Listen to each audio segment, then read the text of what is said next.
greetings today. It's Sunday the 18th of July. I trust you're doing well, and I want to share with you a little thought on the question, what's that noise? What's that noise? Hear the word of the Lord from Psalm 46.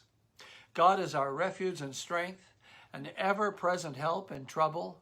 Therefore we will not fear, though the earth give way and the mountains fall into the heart of the sea. Though its waters roar and foam and the mountains quake with their surging.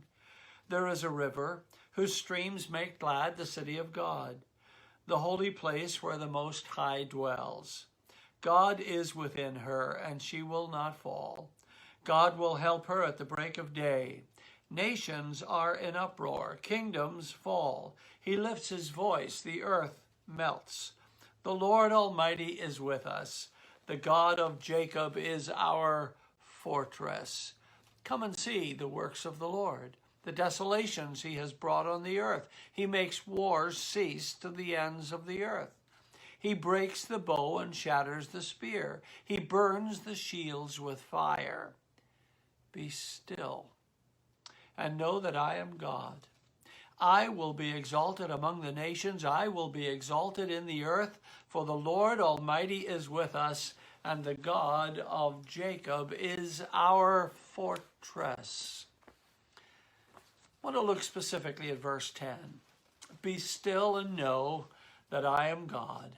I will be exalted among the nations. I will be exalted in the earth. The world is filled with noise. Have you ever noticed that? I have shared with you before, I do like to listen to the radio as I'm driving, but you know, of late, I find myself more often than not turning the radio off and just listening to quiet.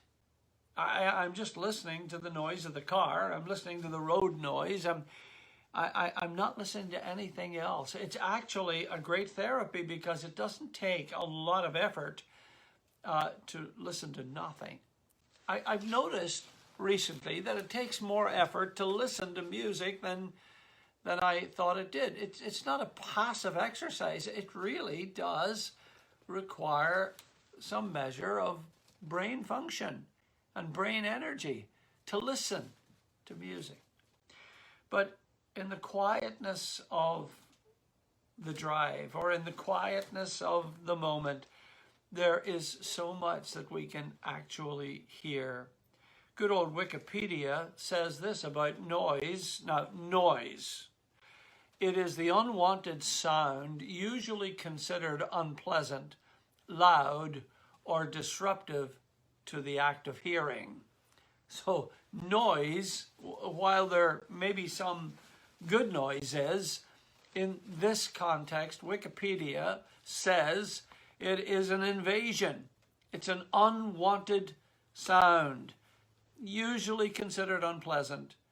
It's loud and it is disruptive. Now, have you ever heard noises that just get on your nerves? You just can't stop until you find out where that noise is coming from. How about your car? You're driving along and while you're listening to the quietness of the road noise, suddenly you begin to hear a noise. You're not sure if it's coming from the back right or the back left or where it is, and it seems to come from different places, but it's there. You ask somebody, can they hear that noise? And invariably they can't, but you can. You take it into the mechanic and it's noisy on the way there. When the mechanic takes it for a drive, he can't hear anything. He tells you it's all right, but on the way home, the noise returns. And usually you end up listening for it all the time. And then it's unavoidable. It invades your space. It's unwanted. It's unpleasant. It's disruptive. But there it is, a living reality. How about your house? There's all kinds of noises in your house in the quietness of the night. You know, you hear the creaking of the floors or whatever it is. You think, who's in the attic? Noises. Well, you know, I am pretty religious about changing the batteries in the smoke detectors when we change the time, fall and spring, putting the clock back in the fall and springing forward in the springtime. I'm religious about changing those batteries, but I tell you what, not long ago, all I could hear was the beep, beep, beep of the smoke detector. And I went into every room in the house, and it seemed as if the smoke detector that was the culprit was watching me. And it wouldn't beep when I was there. Oh no, it was too scared. It was too scared. It was a coward. It wouldn't do it while I was standing there. But when I left to go to another room, I could hear it in another place in the house until I found my way down into the basement. And as I'm standing, eyeballing this smoke detector, daring it to peep while I'm there, I hear a peep from the laundry room. And I walk in, and there's the smoke detector in there, not peeping. But what was peeping was the carbon monoxide detector. Oh, I changed the batteries and everything else, but I hadn't changed the batteries in that. Now that is an annoying noise, but it's a saving noise too. If you didn't have that noise, it could end up in tragedy. And now, of course, the only time that the smoke detector goes off is when Pat's cooking. I didn't mean to say that out loud. It was just one of those, I was just overwhelmed by that thought. So Pat, if you're listening here, you know, it doesn't happen all the time. Well, it really does happen all the time. So let's move on. So we've got noises in the car. We got noises in the house. I've got noises on my bicycle. It's a 15-year-old bicycle, and it groans. I must admit, when I go out on it, it groans. The gears make a noise, and the brakes make a noise, and it seems like everything on it makes a noise. And when I'm trying to ride along the riverside and take in nature, all I can hear is my bike. Now, how about this one? I do a lot of walking. Like I try to walk a good bit of distance in the mornings and at night. And as I'm walking the other day, I'm hearing this noise. It sounds like metal on metal. And every time I would take a step, I would hear this noise. I look down, I check my shoes. There's not a piece of metal in my shoes. They're just made of rubber, and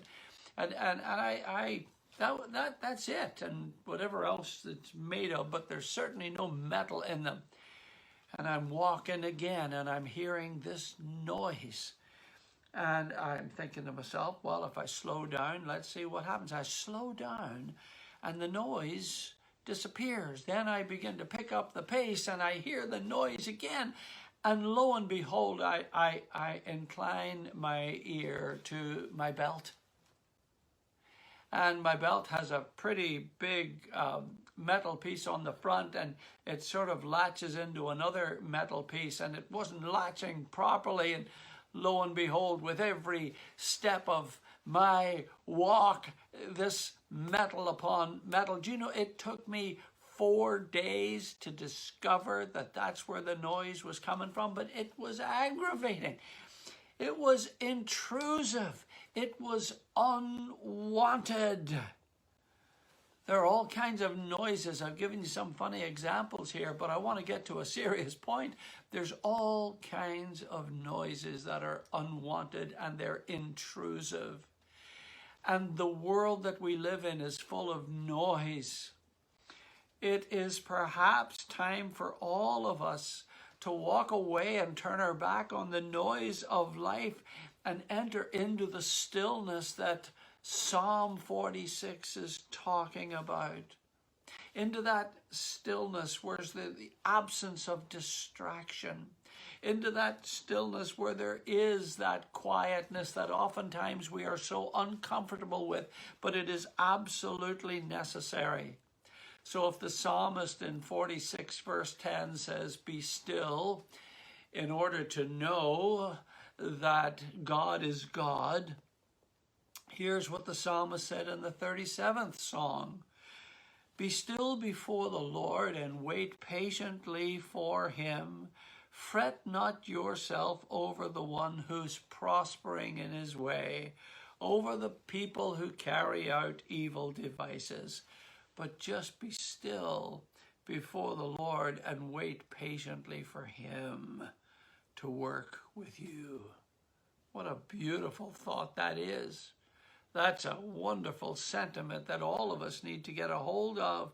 Isaiah chapter 30 verse 15 says, "For thus saith the Lord God, the Holy One of Israel, in returning and rest you shall be saved, and in quietness and in trust shall be your strength." Maybe today we just need to turn the volume down and listen to God. He doesn't need to shout.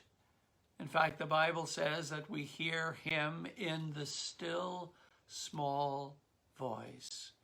Maybe today we just need to be still before him. Would you bow your head with me just now? So I want you to listen to a very special piece of music.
I wanted you to hear that beautiful sentiment and song, which echoes the words of Psalm 46, verse 10. Be still and know that I am God. I will be exalted among the nations. I will be exalted in the earth. God bless. Look forward to seeing you again next Sunday. Bye for now.